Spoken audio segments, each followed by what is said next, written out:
ꯑꯍꯥꯟꯕꯃꯛꯇꯗ ꯉꯁꯤꯒꯤ diamond ꯔꯦꯗꯤꯑꯣꯒꯤ crime update ꯍꯨꯝꯐꯨꯒ ꯇꯔꯨꯛ ꯁꯨꯕ ꯇꯥꯡꯀꯛ ꯇꯥꯕꯤꯔꯤꯕꯁꯤꯡꯕꯨ ꯖꯦꯝꯁ ꯍꯥꯏꯒꯨꯖꯝꯅ ꯇꯔꯥꯝꯅꯣꯛꯆꯔꯤ ꯑꯃꯗꯤ ꯀꯣꯛꯅꯣꯅ ꯈꯨꯔꯨꯝꯖꯔꯤ ꯉꯁꯤꯒꯤ ꯊꯧꯗꯣꯛꯁꯤ ꯈꯔ ꯇꯦꯟꯇꯛꯅ ꯄꯨꯖꯔꯛꯀꯦ ꯉꯁꯤꯒꯤ ꯀꯦꯁ ꯑꯃꯗꯤ ꯃꯤꯌꯥꯝꯒꯤꯗꯃꯛꯇ ꯄꯨꯗꯨꯅ ꯂꯥꯛꯆꯔꯤ ꯆꯥꯟꯗꯤꯒꯔꯗ ꯊꯣꯛꯈꯤꯕ ꯊꯧꯗꯣꯛꯅꯤ ꯆꯥꯟꯗꯤꯒꯔꯁꯤꯅ ꯊꯧꯗꯣꯛ ꯊꯣꯛꯐꯝ ꯑꯗꯨꯒ ꯑꯁꯦꯡꯕ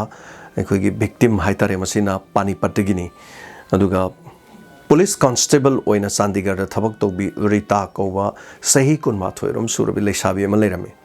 हारिबा लेसाबी से महाक मेगी तांग कुनगा मंगादा खंगहौदन मांगखिरम थीबा खंगिदे मसदगी पुलिस की महाक पुलिसु ओरिबनीना पुलिसना मदु मोय अदाइदा कराय कराय चक्रमनो कैदोर मोयसे दम थिनरमी मयुमदो पाउ पिरमी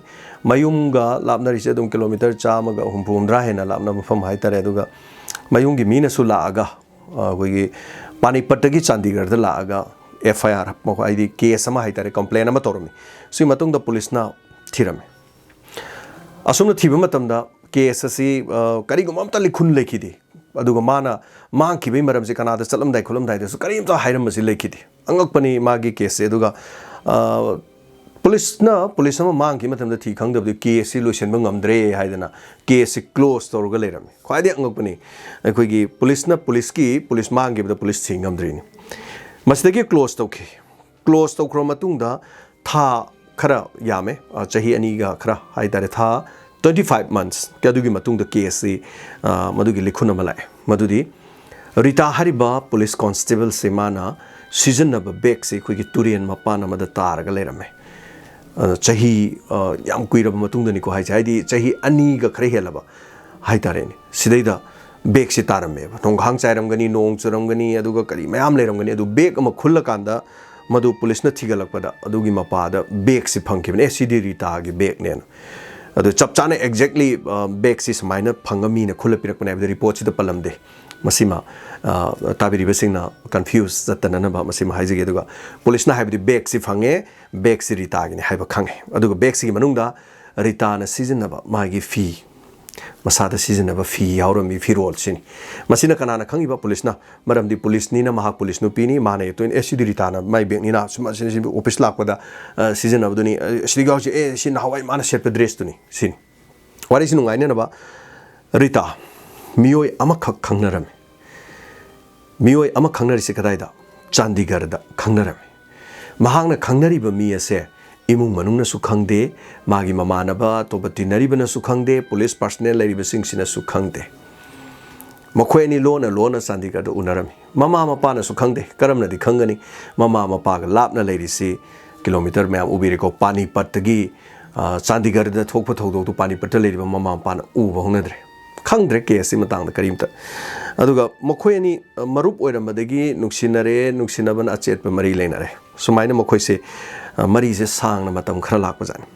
मदुगी मतुंगदा पानीपट्टगी अखोइगी चांदीगढ़दा थबक तौबा लाक्लिबी रीता महाकसे खंगौदना नोंमा अहिंग अमदा कॉल अमखक लाए मागी फोनदा अदुगा कॉल से लाकपदगी मा बेग तो पाइरे अदो मफी मरोन मा सेम सारगा थोखरे फोन द कौरिसि कनानानो अदु मारा थोइसि कैदौब चलिनो पुलिस की ड्यूटी रा करिनो हाइबा वाफम अमा लेरे सो चांदीगढ़दगी कनाल मैम खंबिरेको कनाल से हरियाणा अदुगा सिगी मफम हाइतारे हुजिग आमना इहो हौरिबा लौमी सिंगे हाइतारे कोइगी फार्म की बिल गेट तौबगी मतंगसि आमना कनाल से हाइनबदो सो मसी मफमद लाक्लगा महाकसि रीता से मांगखिबनेबा नुमित अदुदगी मांगखरगा कदाइदा लेखिबा अदु मसी मा खंगदना लेरकपनि सो सिगी मतुंगदि मामा पाना मागी खोंगुलीननबा मा फोन फावरक्तबदगी लागा पुलिस स्टेशन दा कंप्लेन तौरे पुलिस थीरे अदुगी मतुंगदा चाही अम्मा अनी हौरगा था 25 हाइतारेको 25 बत चाही अमगा थामा चाही अनीगा थामा लेर मतुंगदा मासी बेग से फंगबने सी बेग से फंगबदगी पुलिस ना मथंग अमु इनौ नौना थीबा होगले पुलिस ने इन्वेस्टिगेशन से कन्न तौबा होरकपदा इमुंग मनुंग हाली जाला ऑनर किलिंग ओरी जालाना अम्मा खोई पुलिस ने खनबा होरे मरमदे केस से थी मतम द कइम फंगक्तरमनिना चिंगनबम लेसले अदु ऑनर किलिंग इमुंग मनुंग नुंगाइने दबे लेरि जाला मतम दु मबुंग अमा लेइ मागी मबुंग सिगा माग नुंगाइने दबदगी कनो तौरी जाला मबुंग सि वाहंग पाहंग तौबैबु फागलगा लॉकअप त थमे मखोय पुलिस नुपी अमा मांगखिबगी police नुपी अदुगी mabung haitare sibok phajalo wahang pang batore ada chingnaba leibagi wani adu karigumba amata khangba ngamte magi last location matam duda thogla ga khoi gi yumdagi tholokpada magi location si khoi gi chap chaba mafam ama khangba ngamdrasu mase khoi gi chandigarh gi mafam dagi khara tholaga kanal gi mafam ama da mase last location oikhi haiba si khange madugi matung da ma ke cdr record haitare cdr record si singtho kan sida number amkhak phange number si kanano makhoi gi police station adu da thabak toba constable Ravinder haidana amakak phange Ravinder phare wahang phange kaino nang number yam jaw si wari sanai ji kamai tobuno ma su thabak to yai ju police personnel ni koi thabak punna tomina ni wari sanabani wari sanaba yadro aidi yung kai su pale nupi angang leire ade aidi samchamna wari sanabani ma ga iga su sahi kun ni khenari se mongon de aina sahi kun halle hai police mongoda ka shooting na dre ado nang na khangba tai kari kari lei noi police oi mina bada thabak to bada ma se kana khangna ba duga kana go wari sanaba leina mongoda hange matam du mana madras gi nupa amaga wari he hek sanabani madrasi amaga maga aron mari leina ba male na khumam ada madrasi nupa di kana no haibadu khanglam de madu matungda police na madras nupa se kana no koi thi thira maram de police na hangbani police na khumakbani adana police amani na mana haibu wafam du da madrasi nupa du kana no haibasi matang da police na investigation tauki thiki aduga asi bhaksang mang khraga su madu min hat le harga su asi bhaksang su phanglamde masidani khwaidi gi luri wafam se madugi matungda police na investigation se kanna satharakpada koi gi panipat gi chandigarh ani gi marak sida koi gi police team asina angak pomong da lambi da thiba hoki SIT same ki aduga nauna madu thigal aba matungda Ravinder suwa hangre madu matungda mabung bawba hangre so karim ta khangba ngam kidre aduga konangda Ravinder che khoigi light detector haidana khoigi ama season nei wahang pahang bada narco test haiba ma light detector haiba ma sigumba ki brain mapping ga haiba sigumba se police ki season ba kaino ni khoigi kanona di yada ba kari haitare brain mapping narco test si tokanda hidam kap toine aduga uri toraga mayam khangbiram gani ko khangdabada nei haijarisi aduga uri torkanda nang adu chatpra ga haji chatluraga de chatli ga na uri tor haijani so light detector si su adum makhalamani kind of wa hangbagi makhani adu season nar ka bodu wa hangbada police su chingna badu ngasai Ravinder haisi karim ta phangidre asumna koina lolaga case leikra matungda ngasai gi bag tu phangakpane so ngasai ina mamang da bag phange haijabadu sigi matang sidani so tha kun manga ler kan da bag phangbadagi police na madudagi amuk takat pahore karai da kamai toksige na takalakan chingna basi ngasai gi mabung ama leibudu jo phajan bane mabung du so muwa hange mabung do mu thadokre then adui matungda mu mabung do muwa hange mabung do mu thadokre moi police tobum khangdre last mu kai doksige hai kan ngasai Ravinder hariba nupa se mu kokhale Ravinder si kokhalaga wa amu hange Ravinder si light detector season na dan wa hang khrabne du upai karim leitram police na akon bagi wa hang basdi aroi bi da takhale mas nang seng hayu nangi phone se da topa mi ga wari sanaba kanam leite si yauri ba tai nupi constable si sanade nang na Rita ga sanari si maram kari no si yam kana takhat pa gi nupa si last de haidoro ban tha kun manga gi matung si dadi madudi maga mari le nei hai police no wahang pang pung ngakri my god akhuna nangbu nahana pharabani duga wahang pang bada nang na tien thadokhrga light detector box sina dana nang tawre du hujik nang loi haidoro hairo wari si kamai tobno hai ma sahi kun manga kheni sum loina bada sum thabak tomina badun maram orga police ki thabak chatmina ba khotpa ama ma tawis da sum khara khangna dana wari watai sanar madagi nungsinnarak pani hai makois adagi aron ma mari leire madagi nongma akhoi gi moi PCR chatpa petrol chatpa van moi ani khaktang chatli hai madu chatpada yam kan koi gi Rita sina nangna ai logane haibadu loksalo nangi nupi ta thokro aidi nongonda leiktabi ade haibugum yam kanna mongonda pressure ji pire ada topom khangdre Ravinder se ma se taseng har kan ma nupi ta thokpusu ngamdaba aduga aruba phibam ma ma yamna matha sana lei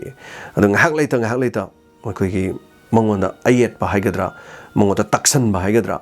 magi leiriba aron ba affairs na marim orakan Rita na yam kanna pressure pire masina maram orakan ma ko gamse topom khangdre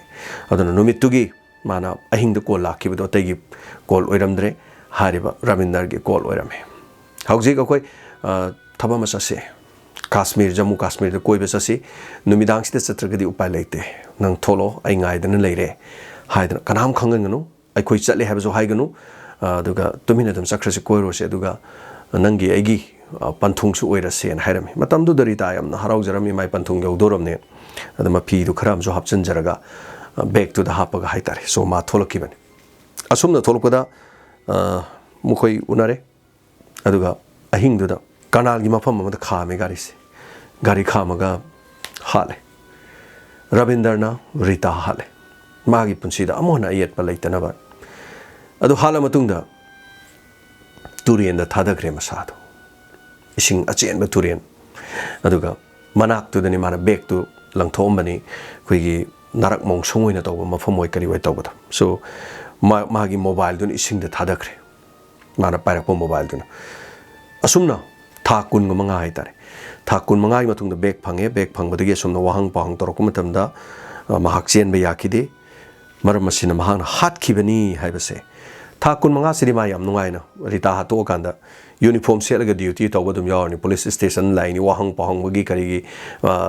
police na tawri mo mayam ma loin khangimni police station da duty jum tari ni ma tais karim ta khangjana da saraga thakun manga di ma leki adubu police na hising na thenga su thengna madu fagat ki adubu leksabi Rita gi punchi de amang boiki mama pa na ting tha jabna tana kari gum ma to pai leti adubu asibetana mangi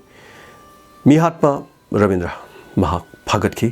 madugi matungda police na remand lautharaga thami magi mathakta kari karamba chairak pirakadage haibase maduni aduga sibagi chirak ti pigini haiba thajade adubu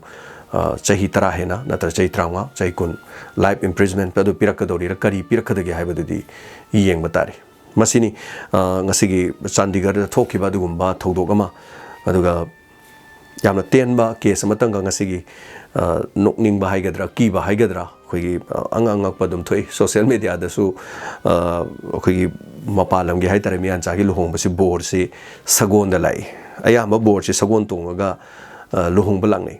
mayamna so te kari da ubi serial film da kari da aduga nongmai kapak pada sagon du ki dana sen gi bor du sagon thau bai ta dana soro singa pu da bor sokpa ke da mayam yawi adagi sagol du gi mamang da khoi gi bamla tangna thab khangi dana sagon du mamang thangkalaga khonga ga haitare bor je dum sagon gi kelak pa haidra onda bara ga dra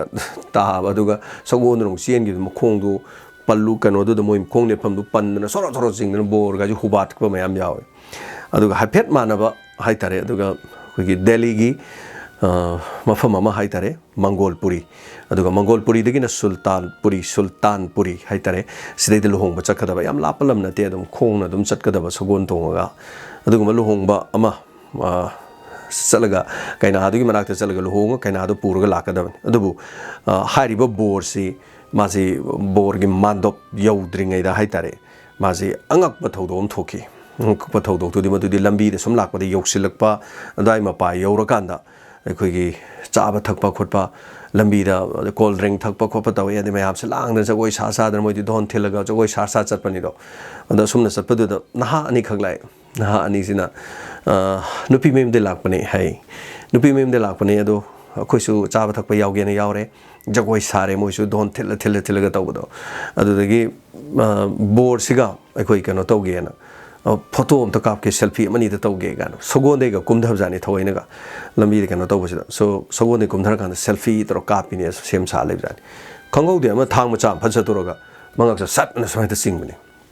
bor ji mangak te se tak thobu de utong ji len gi i jar kap ga